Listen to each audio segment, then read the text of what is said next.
नमस्कार, आप देख रहे हैं हर खबर में हूं आपके साथ अमित शर्मा। चंडीगढ़ में सीएम मनोहर लाल की अध्यक्षता में स्थायी वित्त समिति की बैठक हुई है, जिसमें जापान इंटरनेशनल कॉर्पोरेशन एजेंसी से 2600 करोड़ रुपए के वित्त पोषण को स्वीकृति प्रदान की गई, जिसका भविष्य में किसानों को सीधा लाभ मिलेगा।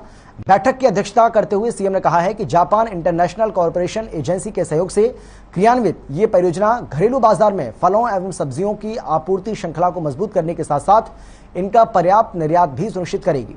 उन्होंने कहा कि इस परियोजना के माध्यम से प्रत्यक्ष रोजगार के साथ साथ पोषण सुरक्षा और उपभोक्ताओं को सुरक्षित भोजन की डिलीवरी के माध्यम से सुरक्षा, कृषि स्थिरता और ग्रामीण समृद्धि के लिए बागवानी 3.0 की परिकल्पना की गई है। बैठक में बताया गया कि इस परियोजना से 3 लाख किसान विभिन्न प्रकार से लाभान्वित होने वाले हैं। इसके साथ ही परियोजना की समय सीमा के भीतर फसलों की कटाई के बाद होने वाले नुकसान में 10 से 15% की कमी आएगी। बैठक में यह भी बताया गया कि हरियाणा को अपनी भावी आवश्यकताओं को पूरा करने के लिए 1695 पैक हाउस, करीब 3 लाख मीट्रिक टन प्याज भंडारण के साथ साथ शीत भंडारण क्षमता और अन्य संबंधित कृषि आधारित बुनियादी ढांचे के विस्तार की भी आवश्यकता है।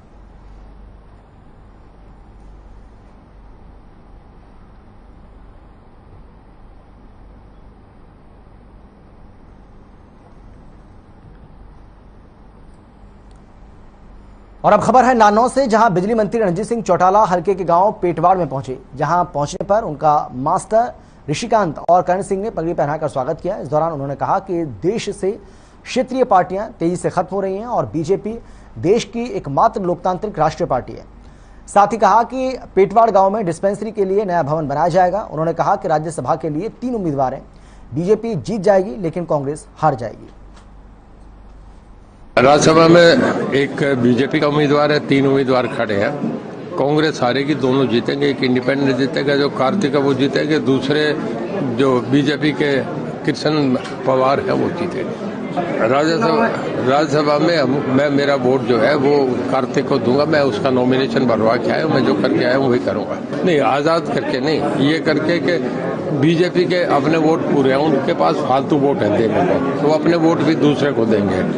तो बीजेपी को जब जरूरत नहीं थी तो फिर मैं इंडिपेंडेंट को दे रहा हूँ, मैं कांग्रेस को नहीं दे सकता। जिस पार्टी को मैं छोड़ के आया उसके दरवाजे पे जाकर नहीं खड़ा हूँ।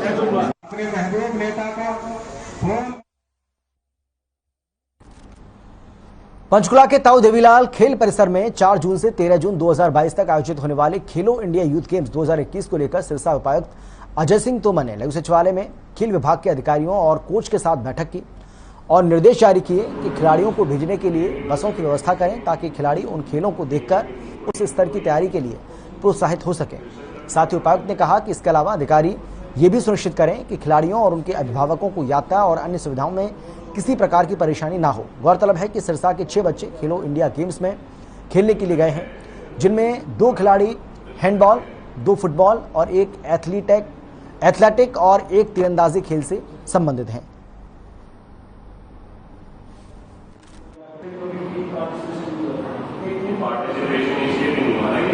देखिए, बड़ा हमारे लिए एक प्राउड का विषय है कि खेलो इंडिया की मेज़बानी अब की बार हरियाणा सरकार को मिली है, हरियाणा स्टेट को मिली है और ये प्रोग्राम पंचकुला में हो रहा है, जिसमें हमारी तरफ से भी 4 कोचेज गए हैं उसके सक्सेसफुल आयोजन करने के लिए। जो बाकी हमारे 14 कोचेज थे उनकी आज मैंने मीटिंग बुलाई थी और मैंने उनको यही निर्देश दिए हैं कि यहाँ पे जो हमारे टैलेंटेड युवा है, जो उभरते हुए जो हमारे खिलाड़ी हैं, उनको आप वो खेलो इंडिया में दिखाने के लिए लेके जाए ताकि वो भी देख सके कि जो लेवल ऑफ कंपटीशन है वो किस लेवल का है और उन्होंने कितनी इम्प्रूवमेंट करनी है।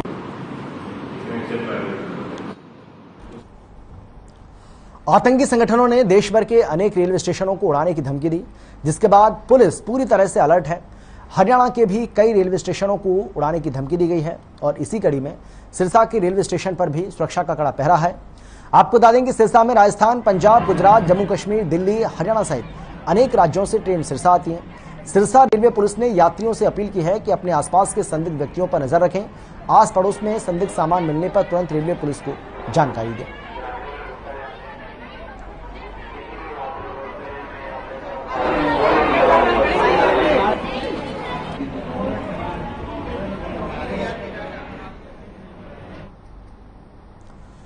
सिरसा में हरियाणा रोडवेज कर्मचारी साझा मोर्चा की ओर से जिले के बस स्टैंड में 1 से 3 जून तक कर्मचारियों और आमजन से जुड़ी समस्याओं को लेकर हस्ताक्षर अभियान चलाया जा रहा है। रोडवेज वर्कर्स यूनियन संबंधित इंटक के राज्य प्रधान भीम सिंह ने मीडिया से बात करते हुए बताया है कि 1 जून से 3 जून तक चलने वाले इस अभियान का प्रमुख उद्देश्य रोडवेज के बेड़े में 10,000 बसें शामिल करवाना है, जिससे आमजन की समस्या समाप्त हो सके। साथ ही कहा कि हस्ताक्षर अभियान का आज अंतिम दिन है। हम सभी हरियाणा सरकार से आह्वान कर रहे हैं कि रोडवेज के बेड़े में 10,000 बस आएं, जिससे 84,000 बेरोजगार युवाओं को रोजगार उपलब्ध करवाया जा सके। साथ ही अन्य मांगों में पुरानी पेंशन बहाल की जाए, कच्चे कर्मचारी पक्के किए जाएं, निजीकरण बंद किया जाए, कौशल रोजगार निगम बंद हो।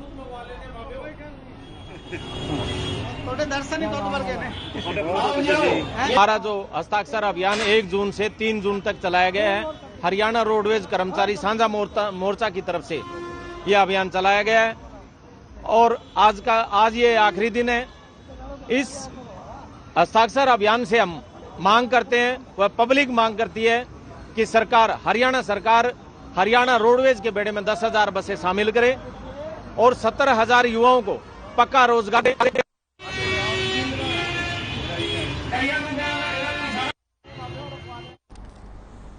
गुरुग्राम पुलिस की क्राइम यूनिट ने नाबालिग का अपहरण कर 1 करोड़ की फिरौती मांगे जाने की साजिश का खुलासा कर दिया है। क्राइम यूनिट फरूखनगर को सूचना मिली थी कि फरूखनगर के आसपास के रहने वाले 3 युवक नामी गिरामी प्रॉपर्टी डीलर के नाबालिग बेटे के अपहरण कर 1 करोड़ की फिरौती वसूलने की साजिश को अंजाम देने वाले हैं। दरअसल बीते दिनों कुंडली मानेसर पलवल एक्सप्रेसवे से 2 गाड़ियों के लूट का मामला दर्ज किया गया था, जिसकी तफ्तीश क्राइम ब्रांच फरूखनगर करने में लगी थी। तफ्तीश के दौरान विनय नाम के शख्स की भूमिका संदिग्ध पाई गई और जब विनय से सख्ती से पूछताछ शुरू की गई तो धीरे धीरे नाबालिग के अपहरण और 1 करोड़ की फिरौती की गुत्थी पर पर्दा उठ गया। वहीं एसीपी क्राइम की माने तो अपहरण और फिरौती का ये फुल प्रूफ प्लान कामयाबी हो जाता, लेकिन उससे पहले ही क्राइम यूनिट फरूखनगर ने वारदात में शामिल 3 बदमाशों को धर दबोचा और मामले का खुलासा कर दिया। ये हमने 2 गाड़ियों की लूट करने के मामले में 3 लोगों को गिरफ्तार किया है। ये एक दिनांक 16/5 को और एक 25-26 की रात को इन्होंने अलग अलग स्थानों पे हथियारों के बल पे गाड़ियां लूटने का काम किया था, जिसके संबंध में सेक्टर 10 में अलग अलग केस रजिस्टर हैं। इसके बारे में इन्वेस्टिगेशन करते हुए हमारी क्राइम टीम फरूखनगर ने इन तीनों को गिरफ्तार करने में कामयाबी हासिल की।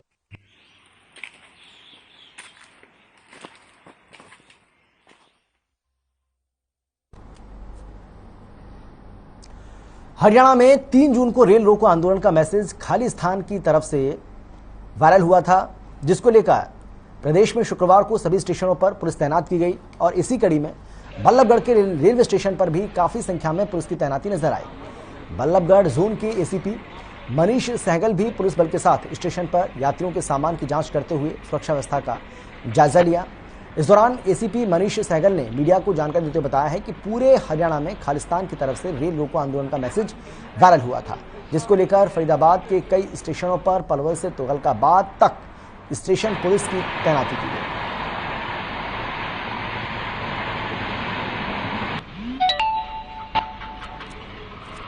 ये कमिश्नर और पुलिस फरीदाबाद की तरफ से जो है 10 पॉइंट्स जो है पुलिस फरीदाबाद में है, तो उनमें से 1 पॉइंट रेलवे स्टेशन बल्लभगढ़ भी है।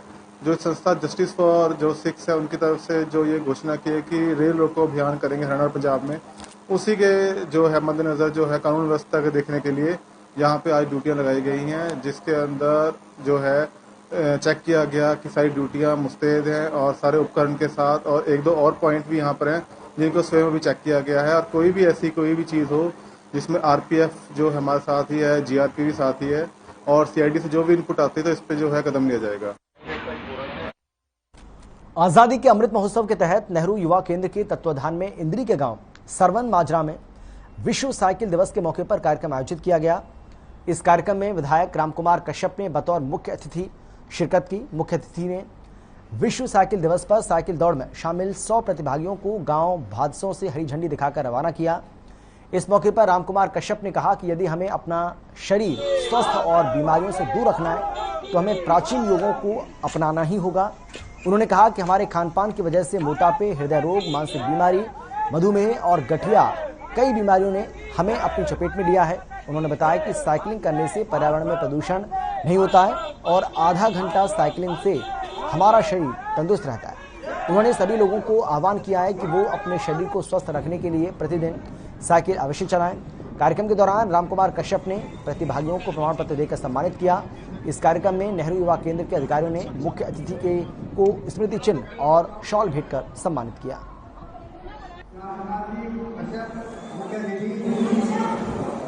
हम मोटरसाइकिल पे आगे, कारों में आगे, हवाई जहाज पे आगे, तो इसके आने से क्या हुआ, हमारा सेहत तो खराब हुआ ही है, इससे हमारा पर्यावरण भी दूषित होता है। अगर हम साइकिल को अपनाएंगे तो निश्चित तौर से मैं कह सकता हूँ इससे जो हमारा पर्यावरण शुद्ध हो सकता है, शुद्ध होगा और हम सेहतमंद भी रहेंगे। इसलिए आज विश्व साइकिल दिवस के अवसर पर मैं सभी से अपील करना चाहूँगा, हम अगर साइकिल को अपनाएं, हम सभी को साइकिल अपनाना चाहिए आने जाने के लिए, इससे कि हम हंसते रहेंगे, शरीर का पसीना निकलेगा, शरीर थोड़ा सा हष्ट-पुष्ट होगा, हरकत में आएगा, निश्चित तौर से हम स्वस्थ रहेंगे। खबर है फरीदाबाद से, जहां 75 दिन चलने वाले आजादी का अमृत महोत्सव की शुरुआत की गई, जिसमें वीर शिरोमणि महाराणा प्रताप की जयंती के उपलक्ष्य में उनकी प्रतिमा पर फूल अर्पित कर गुब्बारों के गुच्छों को आसमान में छोड़ा गया। इस मौके पर परिवहन मंत्री मूलचंद शर्मा, अंतर्राष्ट्रीय पहलवान योगेश्वर दत्त, गंगाशंकर मिश्र, टिपरचंद शर्मा, अतिरिक्त नगर निगम कमिश्नर इंद्रजीत कुलेरिया सहित बीजेपी के कार्यकर्ता और शहरवासी मौजूद हैं।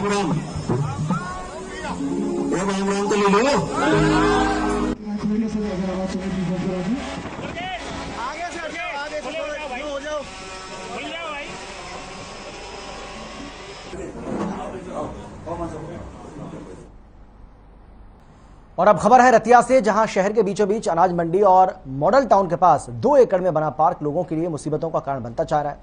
दरअसल पार्क के रास्ते पर गंदगी के बड़े बड़े ढेर लगे हुए हैं, साथ ही पार्क नशेड़ियों का अड्डा बन चुका है। सारे दिन नशेड़ी यहां नशा करते हैं और नशे के इंजेक्शन लगाकर सिरिंज पार्क में ही फेंक देते हैं। आसपास के लोगों में प्रशासन के प्रति रोष बना हुआ है। लोगों का कहना है कि प्रदेश सरकार एक तरफ जहां संपूर्ण स्वच्छ अभियान चलाने के दावे कर रही है, मगर धरातल की सच्चाई इस पार्क से पता चलती है।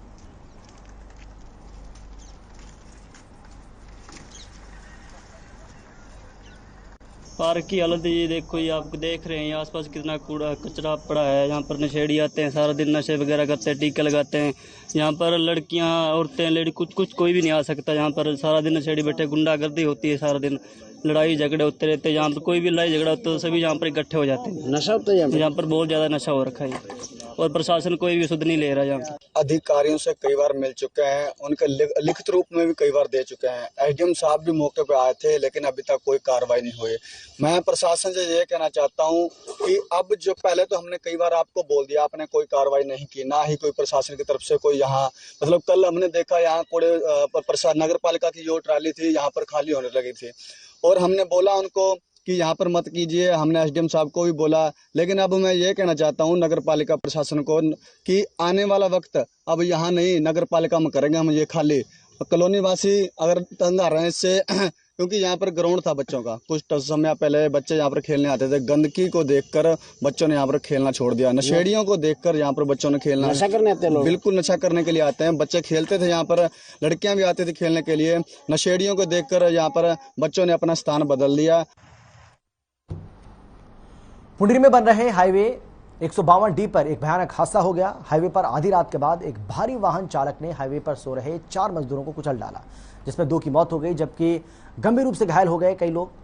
घटना की सूचना मिलते ही पुलिस प्रशासन मौके पर पहुंचा और डीएसपी रविंद्र सांगवा ने बताया है कि घायलों का अस्पताल में इलाज चल रहा है। घटना की जांच शुरू कर दी गई है।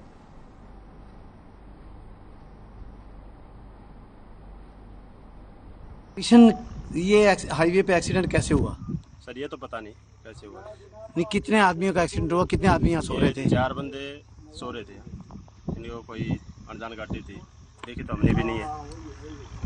और बाद में जो सुबह 7 बजे गाड़ी आई थी हमारे सब जिले के, उसने बताया, बोले किसी एक्सीडेंट हुआ है। उसके बाद में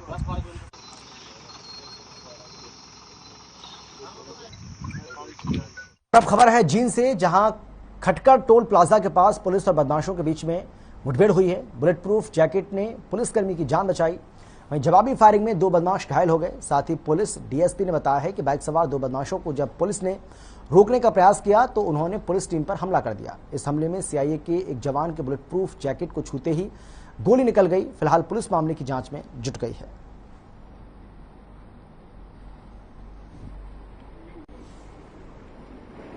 हमने अजय नाम का लड़का कल औरंगजेब में गिरफ्तार किया था और उसने बहुत कुछ हमें ये बताया था कि यहाँ कई वारदात हो गई। एक वारदात में वो सभी वारदातों में शामिल था।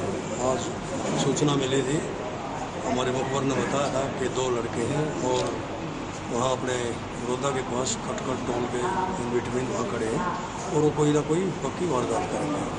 तो अभी ये 10-12 दिन से वारदात हो रही थी पहले भी। तो हमारा जो सीआईए स्टाफ है, हम अपने वहाँ पहुँचे, सीआईए स्टाफ पहुँचा और अपने बॉडी प्रोटेक्टर और सब हमारा जो सिस्टम होता है वो लेकर वहाँ उनको गए। तो उन्होंने जल्दी में देखा कि पुलिस आगे मोटरसाइकिल स्टार्ट करने सोची, वो हुई नहीं उनकी और फिर वो पैदल भागे। तो पुलिस पीछे भागी, उन्होंने फायरिंग कर दी, जो कि एक हमारे जवान ने को लगी, बॉडी प्रोटेक्टर पहने में था उसको, और एक हमारी उन्होंने लगी गाड़ी में जो सरकारी गाड़ी थी। फिर जवाब में हमने भी एक पहले हवाई फायर किया, फिर उन्होंने सीधी चलाई तो उनके एक लड़के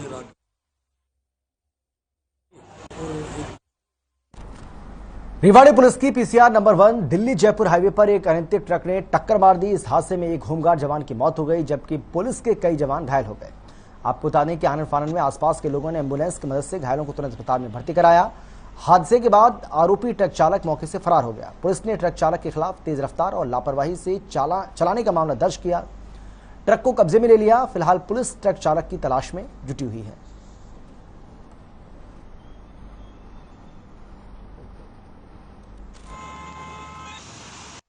ये हमारी पीसीआर के मुलाजिम जो है ना, जैसीपुर खेड़ा से रेवाड़ी बावड़ की तरफ आ रहे थे और जो है ना पीछे ये एक ट्रॉले ने इनको टक्कर मारी है। क्योंकि हमारी जो गाड़ी का टायर में कोई आवाज़ आई तो ड्राइवर ने इसको साइड में लगा के उसको चेक करने लगा। ये लड़का नवीन उतर के देखने लगा तो पीछे से बड़ी स्पीडली एक ट्रॉला आ रहा था जो तीसरी लाइन पर आकर के उसने टक्कर मार दी, उससे एक्सीडेंट हो गया। क्या कुछ इंजर्ड हुआ है जी? इसमें एक ही इंजर्ड हुआ। क्या कुछ नाम है? क्या नवीन, जो नवीन था हमारा ढाणी सुठानी का, एक होमगार्ड का लड़का था, हेड कांस्टेबल था, वो इसमें उसमें चोट लगने से इसकी मौत हो गई। कितने लोग थे जिप्सी में? जिप्सी में टोटल 4 मुलाजिम थे। वो उनकी हालत कैसी? उनको चोट नहीं लगी, वो बचाव हो गया। बचाव हो गया जी। क्या कुछ कार्रवाई की जा रही है? ट्रक चालक के खिलाफ एफआईआर लॉन्च कर दी है और उसका पोस्टमार्टम करा रहे हैं।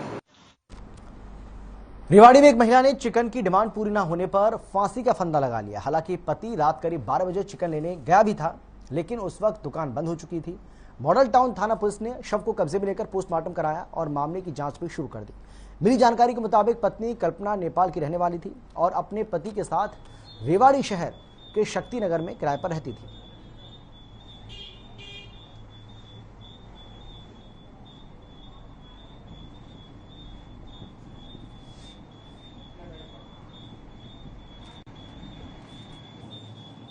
अब रात को इन दोनों में झगड़ा हुआ था, हल्का फुल्का झगड़ा होने के बाद अब रात को ये 1:30 बजे इन्होंने मेरे को फ़ोन होगा था कि उसने आत्महत्या कर ली, खुदकुशी कर ली। तो मैं हॉस्पिटल आया, हॉस्पिटल आने के बाद तो वो मरी हुई थी, लगभग डेट ही थी। अब इसके बाद इन दोनों में क्या हुआ वो उन दोनों को पता हुआ, कैसे लड़ाई हुआ, क्या झगड़ा हुआ, किस चीज़ में हुआ और कैसे मर्डर करी, मतलब उनका वो क्या मतलब सुसाइड करी गई तो इनको पता होगा। और बाकी चीज़ अब क्या बोलते हैं उसमें पोस्टमार्टम उसमें आएगा, पोस्टमार्टम में आएंगे। थाने में कह रहा है। क्या बताया गया था? कहाँ पर इन्होंने? आपको सूचना मिली, कैसी सूचना दी? तो इन्होंने बोला कि सुसाइड कर लिया, मेरे को फ़ोन करा था इन्होंने। ये रात को सूचना मिली थी कि भाई एक कल्पना है शक्तिनगर में रेंट पे रहती है, नेपाल की लेडीज है, उसने फांसी का फंदा लगा के और सुसाइड कर लिया और GH रेवाड़ी में डेड हाउस में डेड बॉडी रखी है। तो सुबह जाके मौका पे गए, वहाँ जाकर मौका मुआयना किया और उसके जो 2 साल पहले जो इसका हस्बैंड बन के रह रहा है करण सिंह सावंत, उसने अपनी लिखित शिकायत दी है कि भाई किसी अज्ञात कारण से उसने अपने रात को फांसी का फंदा लगा लिया और सुसाइड कर लिया। रात में जैसे थे क्या कुछ वजह पाई गई? अभी तक वजह कोई सामने नहीं आई है। ये पोस्टमार्टम रिपोर्ट के बाद ही कुछ बात बनेगी। कुछ भी नहीं साहब, मैं ड्यूटी से आया, बोला राशन नहीं है, राशन लेना जाना है, जल्दी आ जाओ। मैं यहाँ स्कूटी लेके राशन वाशन कमरे में सब रखा, सब चीज़ लगे रखा। उसने बोला चिकन खाने का मन कर रहा है। और मैं गया, स्कूटी पंचर हो गई, स्कूटी पेट्रोल पंप पे छोड़ के आ गया। मैं उसका टायर ट्यूब डलाना हो गया, 4:30 बजे का टाइम था, टायर ट्यूब चेंज नहीं हुआ। फिर मैं उधर से आया, उसके पास मोबाइल नहीं थी। फिर उधर आया, उधर आते उसने बोला चिकन किधर है। मैं बोला उसको फ़ोन किया था, उसके पास नहीं है, मैंने चिकन नहीं लाया, कल खा लेंगे। उसने बोला नहीं मेरे को चिकन खाने का मन कर रहा था। मतलब नहीं है तो भाई क्या करें, तू दाल चावल बना ले। वो बोली नहीं अंडा ले आओ। फिर मैं बोला मेरे पास पैसा नहीं है, दे दे पैसे ले आऊँगा। उसने बोली पैसे तो नहीं दूंगा मैं, ले आना तो ले आओ। मैं बोला मेरे पास पैसा नहीं, मैं नहीं ले आऊँगा।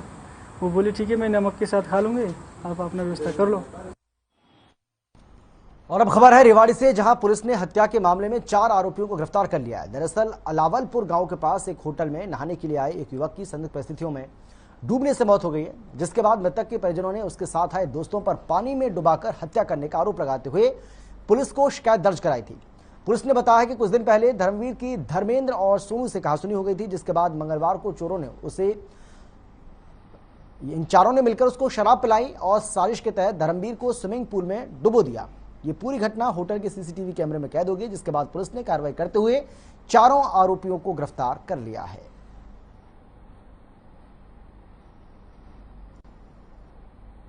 31 तारीख की देर शाम पुलिस को सूचना मिली थी कि ज्योति होटल स्विमिंग पूल में एक आदमी डूब गया और जिसको ओम हॉस्पिटल धारोड़ा में लाए।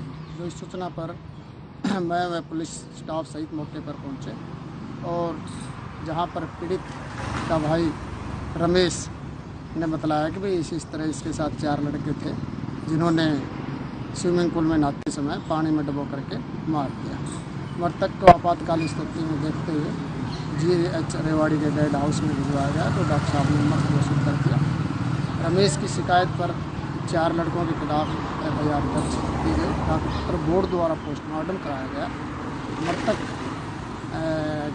की मौत के बारे में चारों आरोपीगण के विरुद्ध सबूत गिरफ्तारी करने पर गिरफ्तार किए गए हैं। CCTV फुटेज कैमरे वो हरिद्वार कब्जा पुलिस में ली गई है। इन्वेस्टिगेशन जारी है, कोर्ट में पेश किया जा चुका है। 1 दिन पुलिस रिमांड पे